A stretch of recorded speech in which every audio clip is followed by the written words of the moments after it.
The headlines don't always tell us the story about what's happened, what it means, and where we are going.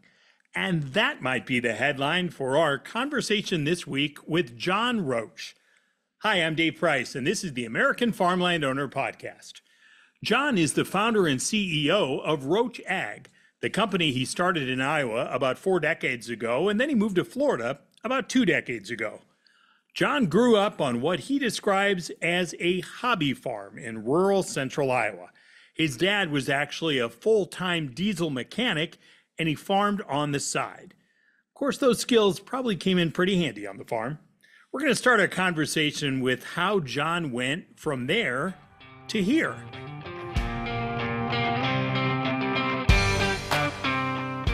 All right, let's start off with, we always like to get a sense of why people do what they do, right? So why'd you get into this? I kind of came into the back door a little bit. I grew up on a small farm, but I worked for the telephone company when I got out of college. And one of my customers was a futures brokerage company called Lincoln Grain. And so I ended up going to work for them. And that was in January of 1973, which was at the very beginning of this whole agricultural boom period. And when I came into the business, corn was trading in $1.50, give or take a little. And within a year and a half, it went up to $4. And so it was a pretty exciting time. It was a great time to get in the business. And it's been a great career for me, actually. I almost feel like segueing, talking into telephone, since we're talking talk about technology over the last 50 years as we talk Zoom from one state to another, crystal clear, huh? It's amazing. One of the biggest expenses when I first got in the brokerage business was phone cost. And the second one turned out to be computers, which came along later. And of course, now those are all some of the cheaper costs that we have. You're all about commodities. I wonder, though, before we really dig into this, talk about your company a little bit, because you decided to go out on your own. You start a company in Iowa and expanded ever since. How did that happen? I started in 1978 in Woodward, Iowa, with Bill Siglin. We partnered up. He had a brokerage office, and I came in and worked with him in that brokerage office, and then moved on into Perry on my own a year and a half or two later, and business just grew during that period of time, and we went from having a boom time in agriculture that then I got to participate in the farm crisis, and so that was a pretty humbling period of time when we really got to know farmers very well, because we became very personal during all those difficult times, and then agriculture turned around and came back, and now, of course, we're experiencing really big boom times in much of agriculture. Although down this year compared to where it was last year, we're still experiencing very high land prices, and the industry has just really grown and thrived over the last half a dozen years or so. So what makes a hardy Iowa farm boy decide that he's going to go for the land of year-round sun in Florida? How the heck did that happen? And what would your ancestors think? That's a good question. I'm not sure what they would think, but my guess is that they're not surprised. I'm the kind of person in the family that's had a little more wanderlust than others. And the furthest away from home I got to was South Africa. I did quite a bit of business in South Africa over a period of years, opened a company there, bought a condo there, had a car there, had another car, remodeled the condo. I mean, so I lived in a different country. And after that, coming to Florida was a relatively easy step. And two reasons. One's the weather. I turned 50 in 2000 or in 99, and I decided if I'm going to ever live near an ocean, I better do it. And then the second thing were taxes. The no state taxes in Florida has made a lot of difference in my retirement situation. So your life is all about numbers, right? I can't imagine how many times you're checking things throughout the day. What's that like? I mean, my buddy Paul Yeager has had you on Market to Market for years, and from what I gather, you're a guy who could be in a deep slumber in the middle of the night. We could tap you on the shoulder. You could immediately wake up and say what wheat closed the day before. True? Not true. I can't remember the numbers. No, I can't remember. I can tell you the ups and the downs, but I can't tell you Okay, what the actual price number is. fair But I enough. can guarantee you, in the middle of the night, I'll look at the prices as I'm going to make my trips to the Hmm. bathroom in the evening are always checking the prices along the way. Let's talk about a few of these things. I didn't grow up on a farm like you, and one of the things that has amazed me as I've gotten into this over the past year doing this conversation, you look at an industry, let's say wheat, right? You can go through websites all over the place and see what a wheat farmer gets per bushel. And what you can get today, by and large, is going to be less than what you could have gotten, what, 14, 15 years ago? Fair? That's fair. I mean, how's that possible? The efficiencies in agriculture. When I'm looking at the yield estimates that are coming out here next Monday, we're going to get revised Hmm. USDA estimates. Right. You know, the yields across an entire state, are at levels that we just could only imagine 10 or 15 years ago on an individual farm. Now we're getting them as state averages. So it's the technology. It's everything to do with raising that crop from the genetics all the way through the harvesting process and everything in between. It's just incredible the amount of gain that we've seen in the industry. And it is can be impacted by so many outside forces far off your farm. And of course, now these days we're talking internationally. So they had too much rain in France, right? So that could be a factor in where prices go, right? It definitely can be. In fact, that's a factor in the wheat market right now. Their wheat Hmm. crop is smaller because of too much rain.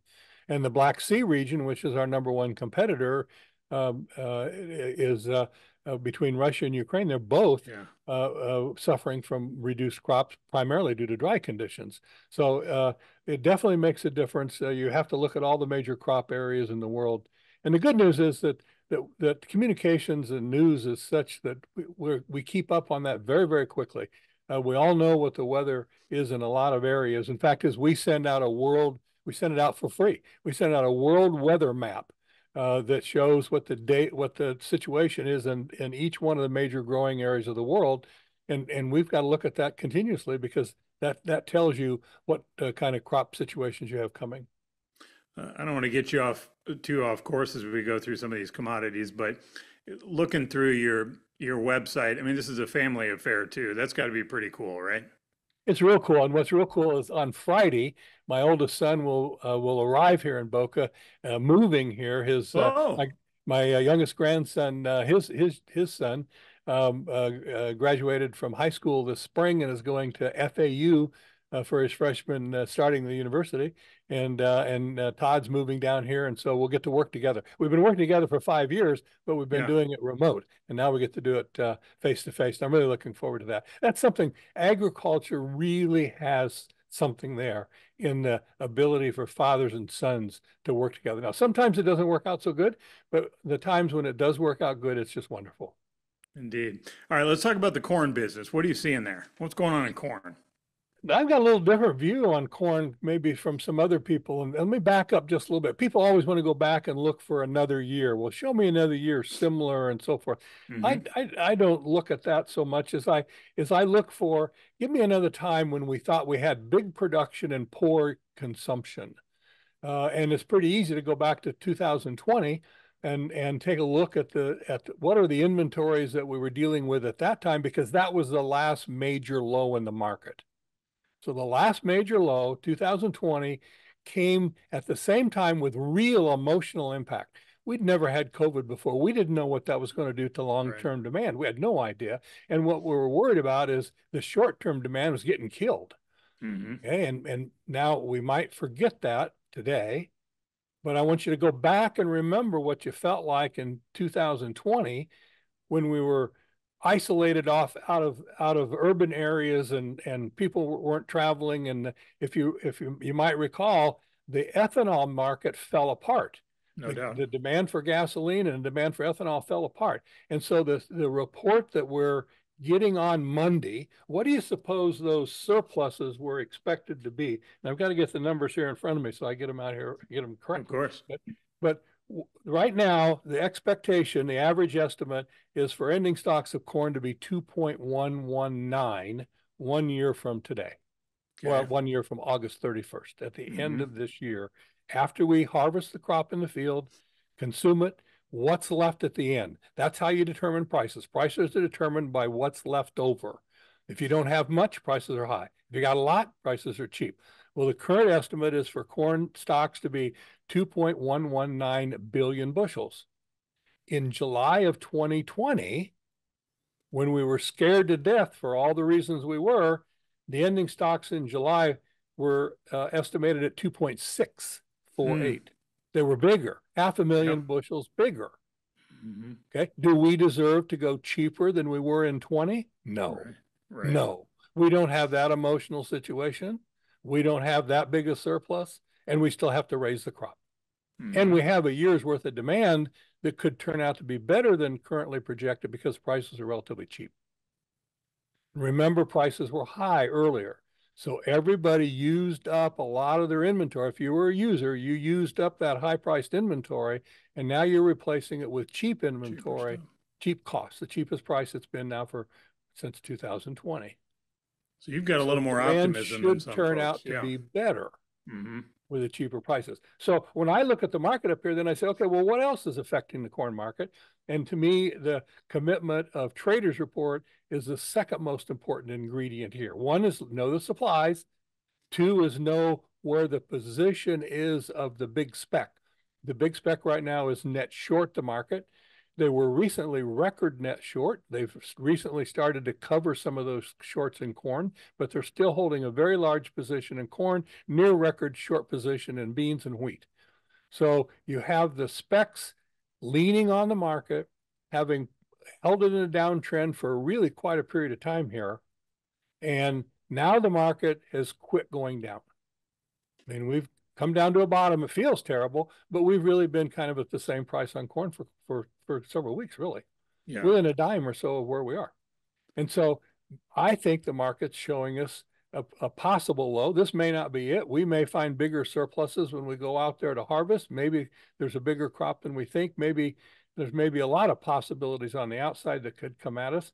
But in general, we've adjusted already to big numbers and we've adjusted to big technical selling. And the next step to come is the demand. And we're already seeing the demand. We're seeing the commercials, they're holding larger long positions than normal. So we're already seeing some of that demand. So that's corn, smaller stocks than July of 20. Now shift over to soybeans. The soybean stocks estimate current is for 467 million bushels to be left over at the end of the crop year. In July of 20, it was 425 million. So a few bushels less, but not drastically. And in the Mm-hmm. August report, the USDA bumped up the yield to 53.3. This is in 20. And they bumped up the carryover to 610 million bushels. So between July and August, the trade believed that the surplus was that big or close Mm-hmm. to it. It's Mm-hmm. not that big today. Yeah. Shift over to wheat and you see a similar pattern. The ending stocks estimate is 859 million bushels. And in June of 20, it was 925. In July, it was 942. And in August, it was 925. So almost 100 million bushels bigger than currently being forecast. So that's where everybody should back up their thought process. We're not as surplus as we were in 20. Mm-hmm. Okay. We shouldn't have cheaper prices than what we had in 20. And we have the same possibility for a run up in the market that we had in 20 that turned into big bull markets before they were done. Yeah. Those possibilities are still there. It all In those depends huge upon what kind years. of crops we produce. Mm-hmm. Hey, And I'm not digging. expecting that so much for this year, but remember the Brazilians have to raise, the South Americans have to raise Yeah. a crop starting in just another couple months. That's what I wanted to ask you about was Brazil in particular, specifically on beans here. What do you see in there? You see all kinds of numbers from people, Yeah. expansion and so forth. But at these kind of price levels, I don't know. I don't know. I think we're going to have to see what the producers decide to do with these kind of prices. And remember, you've got changes, political changes going on in Brazil as well, or change Hmm. has gone on, Yeah. and they're really cracking down pretty hard on people that are violating their I don't know what you call it, sodbuster. I'll call it sodbuster regulations. How do you see the overall health of the industry? We saw the early year report by USDA with overall farm income going down 25%. You've already articulated kind of what we went through in 2020 to survive all that chaos. Then things were kind of jamming a little bit, and then now we've backed off overall industry wide, at least the last couple of years. Well, like, how do you see this year closing? That's a generic Yeah, question, I yeah, realize. yeah. There's just a few outside factors going on this year, just a few, Just a and few. so that really clouds my crystal ball because depending Hmm. on how some of those things fall, it could. I mean, it could. Does China uh, leave Taiwan alone? Do they leave them alone? I mean, Yeah. does that stay constant for the next 6 months? If that's the case, then we're going to feel a little better, maybe. I think we're worried right now. I think we're worried about what's going on in the Middle East. I think we're worried about what's going on in Russia, Ukraine. We're worried about what's going on in China and Taiwan, and I just think there's just, and then we have, oh, that's right. There's an election in this country too. I'm not sure what bearing that will have on it, but it will definitely it'll definitely have some impact. I've covered politics for the last 25, 30 years, whatever the heck it is. Sometimes you don't really want to think about how many years you've been doing something. But what I can't understand is the lack of urgency on a farm bill and how we got, you talk about the political year here, the political dynamics. And, we got two big chunks, as you well know, of how this farm bill works, the true ag stuff, and then some of the food assistance, and that kind of collision course. But man, it is hard to feel much optimism that they're going to come to some kind of new 5-year agreement. Maybe best case scenarios, they kind of punt and extend what was already extended. But how does that play into things when there's that level of uncertainty? I'm not sure that it plays into the markets very much. I mean, I'm Okay. not sure that if the farm bill came out one way that it would increase or decrease acreage. I mean, I'm not sure that we'll see changes. The thing that I think is most important is that we keep our insurance programs. The of all the farm legislation, it's the crop insurance and program that's really helped farmers a lot when they needed help, and it's also a little more palatable to consumers. The idea that a farmer is going to buy insurance, you're going to discount it, but you're going to buy Hmm. insurance to protect against a catastrophic loss. I think consumers are okay with that. And without that, who's going to be willing to risk? We lament how so many young people either can't afford or don't have the stomach because of the cost to get into the industry to begin with. But without that support, how many more people are going to say, heck no? Well, there'll be more that will back acreage away. In other words, if you take away insurance protections, you'll back away acreage. But that's the reason I'm saying I'm not sure there's much that a farm bill will do that will change my side of the what I'm Hmm. looking at, which is changes in production in or changes in demand. And I don't know that a farm bill really does that, except for the insurance component. What else has your attention right now?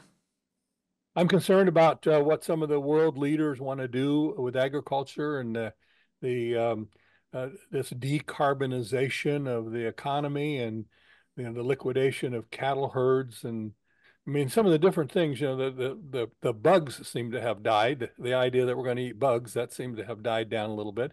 But some of these moves that they're trying to push into agriculture to me are very dangerous.